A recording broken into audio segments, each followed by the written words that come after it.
akan kita bicarakan saat ini adalah yang sering kita alami pada bayi baru lahir. Misalnya kita sebutnya cradle crab.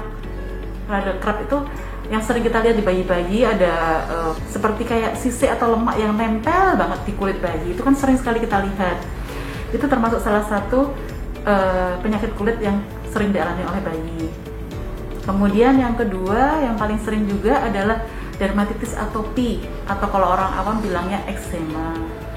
Yang ketiga, yang sering juga terjadi adalah karena ibu-ibu zaman sekarang ini sudah praktis sekali, nggak kayak zaman kita dahulu yang pakai popok dan sebagainya. Sekarang ibu-ibu tuh pakainya adalah pemakaian pampers atau diapers. Nah, itu yang paling sering bikin kelainan di kulit bayi, di selangkangannya, di pantatnya, yang lipatan-lipatan yang ketutup dengan pampers.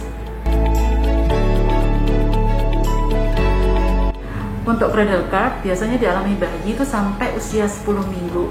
Dan ini merupakan kelainan yang sebenarnya ringan banget, jadi sebenarnya bisa hilang sendiri. Kemudian kalau untuk yang dermatitis atopi atau eksema sering timbul pada usia 2-12 bulan kalau pada bayi. Meskipun yang terbanyak insidennya adalah pada anak yang usia 5 tahun. Untuk kelainan diaperes itu bisa terjadi pada usia berapa aja selama bayi atau anak ini masih pakai pampers, karena ya itulah penyebabnya adalah pemakaian pampers yang mungkin kurang sering diganti, atau mungkin memang kulitnya sudah ada juga faktor predisposisinya. Seperti untuk pasien-pasien yang memang dermatitis atopi biasanya juga akan lebih gampang untuk terjadi diaperes ini. Untuk kelainan yang cradle crab ini biasanya memang hilang sendiri, jadi kita tunggu juga bisa, dan terapinya itu memang ringan, bisa dilakukan sendiri. Tetapi jika memang dia lengket sekali dan tebal sekali dan tidak bisa dengan cara-cara yang konvensional, istilahnya sudah sering dilakukan oleh ibu-ibu pada zaman dahulu, sebaiknya konsultasi ke dokter. Kemudian untuk dermatitis atopi, terapinya biasanya karena ini dia akan mengganggu, memang langsung akan kelihatan. Apalagi pada bayi baru lahir itu biasanya orang suka bilang alergi susu, ini loh yang di pipi kelihatan merah-merah, hidung-hidungnya beruntusan. Nah itu sebenarnya kan kalau misalnya kita mengandalkan terapi sendiri ya pasti tidak akan sembuh. Jadi sebaiknya memang konsul ke dokter.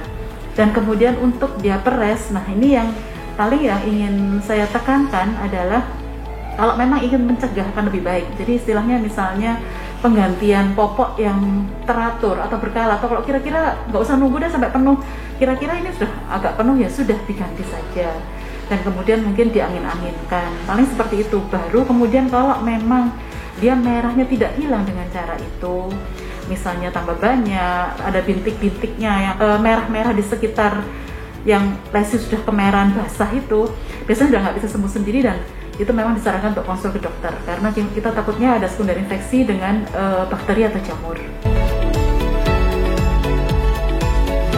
Untuk orang tua atau terutama ibu-ibu yang memang concern dengan bayinya yang mengalami kelainan yang saya sebutkan tadi, misalnya cradle crab, nggak usah panik atau takut berlebihan.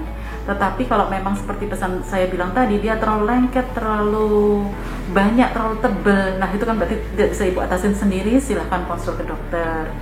Kemudian untuk kelainan yang disebut dermatitis atopi atau eksema, karena kita tahu ini adalah bukan penyakit yang memang bisa sembuh total, saya sarankan untuk ibu-ibu kalau memang bayinya mulai mengalami kelainan yang merah-merah yang kelihatannya kok ini sudah berapa hari kok nggak hilang-hilang atau tambah melebar atau apa, sebaiknya udah langsung konsul ke dokter, karena bukan apa-apa, semakin cepat ibu konsul ke dokter, dia akan semakin ringan obat yang kita berikan. Jadi tidak perlu pemberian misalnya antibiotik, karena bukan apapun, ini kasihan, masih anak kecil, masih bayi istilahnya ya. Jadi biasanya kita akan hindari pemakaian obat sistemik kecuali kalau memang sudah terinfeksi banget. Jadi makanya itu adalah pesan yang saya sampaikan ke ibu-ibu atau orang tua yang punya bayi dengan kelainan kulit, tolong datanglah sesegera mungkin, karena itu akan membantu kita untuk membantu penyembuhan. Kemudian untuk pasien yang menderita diaperes juga sama. Kalau memang dilihat kira-kira ini sudah saya beri, misalnya kan biasanya ibu-ibu punya lah selalu baby oil, udah dipakein, diangin-anginkan, diapa-apakan segala macam, kok masih tetap, silahkan ibu-ibu segera datang, karena kemungkinan di diaperesnya sudah ada sekunder infeksi, baik itu dengan bakteri ataupun mungkin dengan jamur. Jadi akan dapat pengobatan yang lebih tepat, meskipun akan pertimbangkan juga apakah memang perlu untuk pemakaian obat minum selain obat oles-oles. Biasanya kita akan utamakan obat oles dulu kalau untuk bayi karena kasihan masih kecil. Tapi kalau kondisinya memang membutuhkan sekali, ya mau tidak mau kita akan memberikan obat minum. Salam sehat.